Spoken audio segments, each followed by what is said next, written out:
Hello friends, बरायबा बड' जब info अफिशियेल YouTube चेनेलाव आसा खालामो गासैबो मोजाङै दङ। दा BTC नि साख्रि दा फाइनालि फैथारसिगोन नोंथांमोननि ग्रेड 3 आरो ग्रेड 4 जेरावनोखि 5000 नि बारा भेकेन्सिस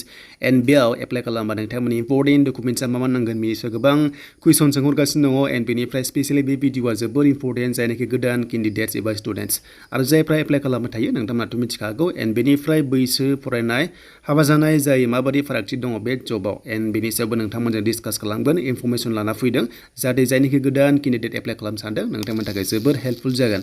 and class 8 first 10 first HS pass and बेनिफ्राय डिग्री फार्स्ट थ' बेनि सायावबो आपडेट आरो आसाम एमप्लयमेन्ट एक्सचेन्ज सार्टिफिकेटखौ नांथारगोन ना नांथारा BTC जबाव स' बेनि सायावबो नोंथांमोनजोंहाय शेयार खालाम दा गोबाव खालामा लोगोफोर जों थांगोन अफिसियेल वेबसाइटआव एन्ड बेनिफ्राय जोङो डिसकास खालामगोन इम्पर्टेन्ट डकुमेन्ट्सनि सायाव नोंथांमोनाथ' मिथिखादों साख्रि ओंखारदोंमोन ग्रेड 3 पस्टआव स्पर्ट्स डिपार्टमेन्टआव दा बेनि एप्लाइ सोलिगासिनो अफलाइन हिसाबै एन्ड लेटेस्टआव नायोबा सिगांनो ओंखारदोंमोन 42 भेकेन्सि ग्रेड 3 आरो ग्रेड 4 ओंखारदोंमोन जेराव नोंथांमोना एप्लाइ खालामबाय स' बेनिफ्राय नेक्स्टआव फैगोन 5000 भेकेन्सि बेखौथ' बयबो मिथिगौ नाथाय बेयाव मा थागोन स्पेसियेलि जोंहा थागोन ग्रेड 3 एन्ड बेनिफ्राय ग्रेड 4 थागोन स' बेबायदिब्ला ग्रेड 3 आव सोर एप्लाइ खालामनो हागोन अके ग्रेड 3 आव मिनिमाम 10 पासनिफ्राय डिग्री पाससिम हागोन एन्ड बेनि गेजेराव खायसे डिप्ल'मा नांगोन आरो खायसे नाङा स' खायसे पस्टआव डिप्ल'मा नांगोन लाइक नोंथांमोननि हमना ला कम्पिउटार सार्टिफिकेट बेफोरबायदि नांगोन स्टेन'ग्राफिना बेबायदि एक्सट्रा थायो एन्ड बेनिफ्राय डिप्ल'मा गोनाङा गोनां एन्ड गैयाबाबो नोंथांमोना खालामनो हागोन मेक्सिमाम डिप्ल'मा थाया स' बेखायनो नोंथांमोना जिंगासिनो गैया जायफ्रानोखि गैया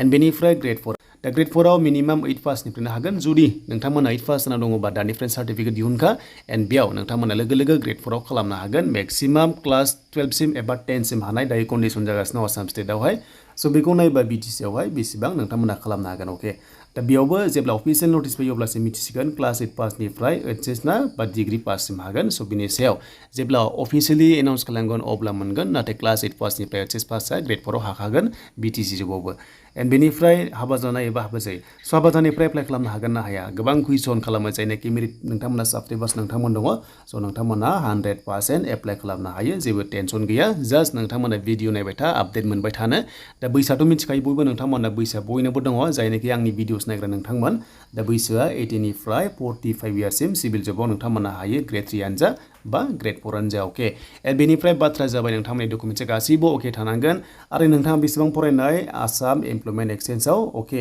एमप्लयमेन्ट एक्सचेन्ज सार्टिफिकेटआव स' नोंथांमोना रेजिस्टार जानांगोन अब्लासो जब नागिरनो हानायनि राइट दङ ओंखायनो दानिफ्रायनो जायनाखि एमप्लयमेन्ट एक्सचेन्ज गैया नोंथांमोना खालामना ला आरो बेखौ बोरै खालामगोन होनोब्ला बेनि सायाव भिडिअ फैगोन हाउ टु एप्लाइ फैगोन बाट अब्लाबो डिसक्रिपसनाव मोननैसो भिडिअस दङ बेखौ नायग्रो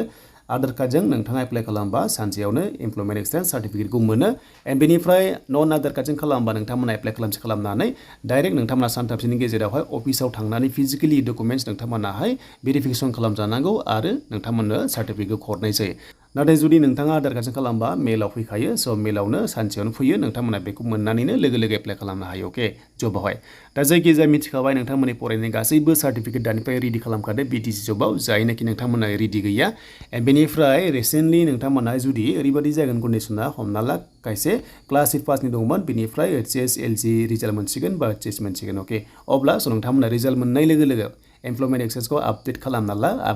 ला अब्लानि गिदिर पस्टआव नोंथांमोना खालामनो हागोन बेनिफ्राय खायसेना जुदि HS पासल' दंमोनबा अके नोंथांमोननि एमप्लयमेन्ट एक्सचेन्जआव हमना ला गाबोन समफोर एबा दिनै नोंथांमोना डिग्री पास जाबाय अब्ला स' नोंथांमोना डिग्री पासनि खालामना लाखा अब्लासो गिदिर पस्टआव नोंथांमोना खालामनो हायो दा बेनोमोन नोंथांमोननि एन्ड बेनिफ्राय अफिसियेल नटिफिकेसन फैयोबा स' नोंथांमोना बड' जब इनफो इउटुब चेनेलाव मोनखागोन दा दिनैनि भिडिअआ बेनो इनफरमेसना जे जायफ्रा गोदान स्टुडेन्टस थ' नोंथांमोननि थाखाय इम्पर्टेन्टआ बेनोमोन जे डकुमेन्ट्सआ मा नांगौ होननानै अके एन्ड बेनिफ्राय नोंथांमोना जाहाथे बेखिनि थाबानो एप्लाइखौ खालामनानै लानो हागोन स' बेनोमोन दिनैनि लेटेस्ट आपडेट